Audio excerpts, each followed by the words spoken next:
future rulers of this country. In this digital age, I can confidently say that the science is woven into with two important threads, that is architecture and technology. As we move into the digital era, the connection between the two fields is crucial. That is, two fields of architecture and technology is very crucial for commitment to excellence of innovation. This is about why this artificial intelligence, machine learning is because this is about investing in the potential with these walls in the minds of the faculty and in the students who define the spirit of this institution. Therefore, the decision that has been taken by the Vice Chancellor, management, to start this machine learning and also artificial intelligence is well appreciated, and we should all encourage that. Before I dwell on the subject, I would like to present and make my observations very clear to all the students present here. Very recently, about 3 months back, I would like to say that I have toured most parts of the country and visited several institutions. And very recently I had been to Kerala on study tour of Parliamentary Standing Committee on Transport, Tourism and Culture, and had an occasion to visit one institute. I will say that it is an institute of excellence and which I have not seen anywhere in the country. The institute is known as Differently Abled Arts Center. Differently Abled Arts Center, which has been promoted by and established by one Mr. Gopinath, some surname is there. And Gopinath was well-known musician of this country, and he was earning lakhs and crores of rupees out of his profession. After performing as a musician in a particular center in abroad, he has realized the fact that he should do something for the disabled students and disabled persons. After coming back to the India, and particularly to his native place in Trivandrum, he has started an institute by name Disabled Arts Center. I have interacted with him for almost about 2-3 hours and spent a day to see the arrangements there, to see the curriculum, what he is imparting to the students, and the behavioral attitude of the disabled students, and how they have been transformed, from disabled to the on par with the other students. I cannot forget such a institute of excellence, though it is not recognized, and in fact I have recommended even to HRD Ministry to give a recognition for this institute in Kerala. And I request the revered Honorable Vice Chancellor of this university to start a similar institute for disabled particularly. I will tell you the reason why. A person who is born as a disabled is not because of the fact or not because of his mistake that he is born as disabled. And it is neither a mistake on the part of the disabled child nor a mistake on the part of his or her parents. because it is his fate that he or she is born as disabled.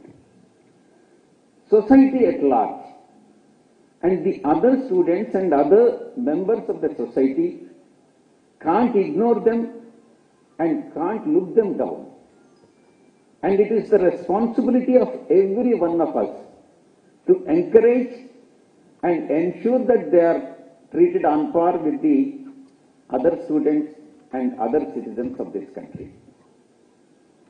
Therefore, I request the Honorable Vice Chancellor and also other faculty members to visit Trivandrum and study the curriculum and also the other infrastructural facilities that are being provided in the institute. It's really excellent. And how they are transforming the disabled into able, more than able. Prepare a detailed project report, and I have no hesitation to say whether the project costs about 1 crore or 2 crores or 3 crores or 5 crores, whatever may be the project cost. I assure you from this podium, from this stage, that I will mobilize the funds with the support of my Honorable Chief Minister, either from CSR fund or from my MP lab, whatsoever. And in fact, many leaders from different parts of the country, political leaders and also social workers and the leaders from the different fields have visited that institute, and I have seen the register, in the visitors book, what they have written about their visit and views about their visit. And particularly the disabled, some of the disabled students, some may not have a hearing, some may be deaf, some may be dumb, some may be immature, with some disability or other. I am very confident, in fact I checked up with Vice Chancellor Garu whether we have any separate provision or the arrangements for disabled students. He said everything is provided free of cost to disabled students. It is not the question of providing everything free to the disabled person. The disabled person, disabled child should feel that he or she is on par with the other student. And that psychological boost and the feeling of insecurity should be removed from his or her mind. And appropriate training is to be given. And I have seen the equipment in that institute and also curriculum of the institute and the way they conduct the classes, and after completing the education for the disabled, say there are some 2 years course, 3 years course, and also I have interacted with the parents of the children. The parents also feel very, very happy to send their children to the institute, because these parents might be engaging themselves in some other occupation or some other work, and they are not in a position to look after the disabled children. So it is the institute which is taking care of them. And the children, disabled children, they make different arts, different crafts, different products, and that are sold in the market. And the parents also help the students to encourage, and parents also encourage the disabled students to manufacture them and then sell them in the market, and then whatever income that is accrued or earned will be credited to the account of the respective disabled child. This is definitely a noble cause and a great service to the society. And you are all aware that the central government has provided and in fact has enacted a law providing 4% reservation for the disabled persons, irrespective of the caste, creed and religion. And Centre has passed a resolution or a constitutional amendment, I will say. Therefore, it is our responsibility as part of the society that we should encourage and ensure that disabled persons, disabled children are treated at par, on par with the other students. And I hope Honorable Vice Chancellor will visit the university or institute, and I am here, and I will definitely fulfill the commitment what I am giving, and I assure you from this stage that it will be done in case the Vice Chancellor takes the appropriate steps. Secondly, the present education system.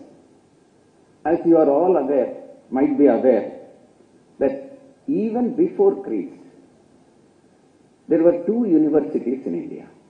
One is Nalanda and another is Takshashila.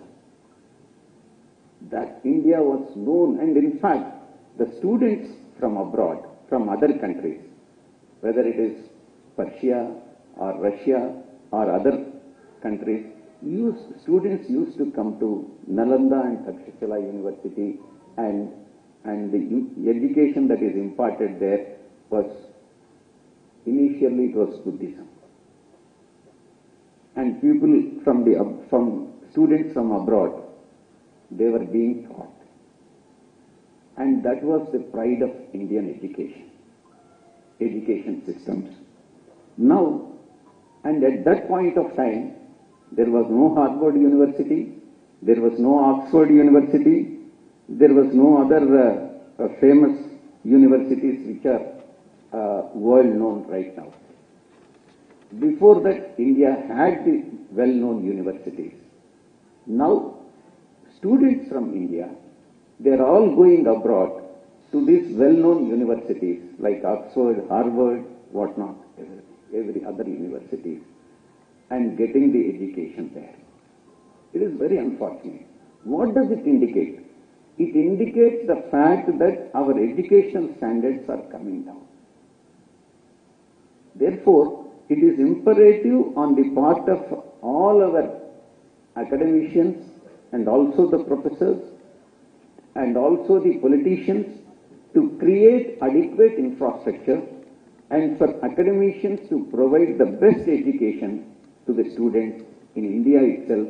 In fact, the foreign students at the time of, in those years before Christ, there were about 4,000 students who used to come from abroad every year and then getting education in Takshashila and Nalanda University. India, as of today, it's why I'm talking about the economics now, is because you are students now, and after completing your education, as I have told you, you will be the future leaders of this country. And India right now is the 5th largest economy, and it is going to be 3rd largest economy shortly, either in 1 year's time or 2 years' time. So therefore, the students being the backbone of the nation, and you need to shoulder the responsibility of developing the nation on your shoulders and contribute your might for the development and growth of the nation, and particularly to the poor and downtrodden of this country. So we have 5, as of today, leave about Nalanda and Takshashila. As of today, we have 5,350 universities in the country. Around 2 crore students are in studies on the rolls. Every student is to question him or himself or herself. You have to question. yourself. What is my role? What is my role in the development of this nation? That is the question you need to pose to yourself. And get an answer from yourself. And there is a responsibility of the students, on the students, to fulfill the goals of the nation, and also there is a responsibility that is there on the shoulders of the parents also. And there are many, very recently, 1 or 2 years back, and it has come up for discussion also in the committee, there is a new educational policy, 2020, about 2 years back it has come. This new education policy is expected the overall development of the student to meet the global challenges. See, India, even though we are studying in India, we need to compare ourselves with that of the international standards. We need to excel ourselves, and we need to achieve the excellency when compared to the international standards. Then only students from abroad will come to India, and our faculty members will impart the education to the foreign students also. It is needed to strengthen the prelim. First, there are two things. We need to have a base. What is that base? That is primary education and secondary education. Once we have a strong base, and we are very strong in primary education and secondary education, that will take care of your future. And your, whether it's a professional course or degree or whatever it is, or professional degree or postgraduate degree or diploma, that will take care of your strong foundation in preliminary and secondary education. Particularly, our Honorable Chief Minister is focusing fully on education, health, and primary needs of the human poor and downtrodden. What is required is for us to live comfortably. We need clothing, we need food, we need health, we need good education, and we need housing. These are all the sectors which our Honorable Chief Minister is fully focusing on that. Education is one sector which our Honorable Chief Minister is focusing, and under the scheme Nadu Nedu, he is improving the infrastructure and also the academic standards, and providing, in the digital era, he is providing tabs, computers, whatnot, everything, and digital classrooms. And apart from this, under Jagadanna Vidyadivana, he is providing even the scholarships also. And in fact, we have conducted, you have seen the job mela that has been conducted in this university to provide those students who have completed the professional courses and graduation and would like to join the employment. And the job melas in future also would be conducted, and unless we improve the standards of the university, the companies from different parts of the country will not come forward and take the students who complete the graduation to their employment. Therefore, and the government of Andhra Pradesh, under the leadership of Jagannath Reddy Garu, is providing employment. In fact, it has already, in the last 4.5 years, it has provided employment to 1.25 lakh government jobs in secretariat, and 85% of which were given to BCs, SCs, and SCs and minorities. And the government altogether has given 6.16 lakh jobs in private and public sectors.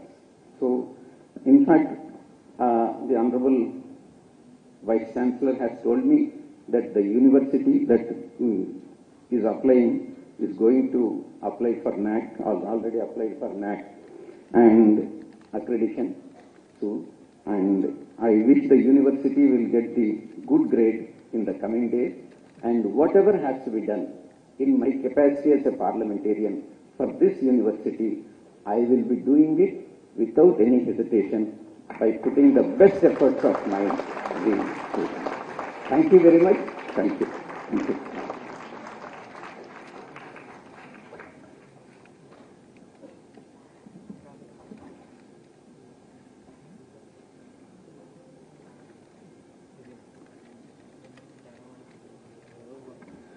So thank you so much, sir, for giving us a different direction. The very reason why everyone appreciates Honorable MP Vijayasai Reddy is a great human being who always thinks about the needy and the poor and the downtrodden people. And in fact, the very insight that he has given us, the very direction that he has given us is to start a college of differently abled students. Sir, I assure you, I will definitely visit Trivandrum and I will go to that school. I will go to that college. In fact, it's a place where I started my career. I was in Trivandrum for 6 years in the University of Kerala and I joined here. So I know Trivandrum and I can easily go and I can get the contacts from there. I will definitely start in this university a college or a department introducing a few disciplines of social sciences, humanities and other disciplines, especially for the disabled candidates.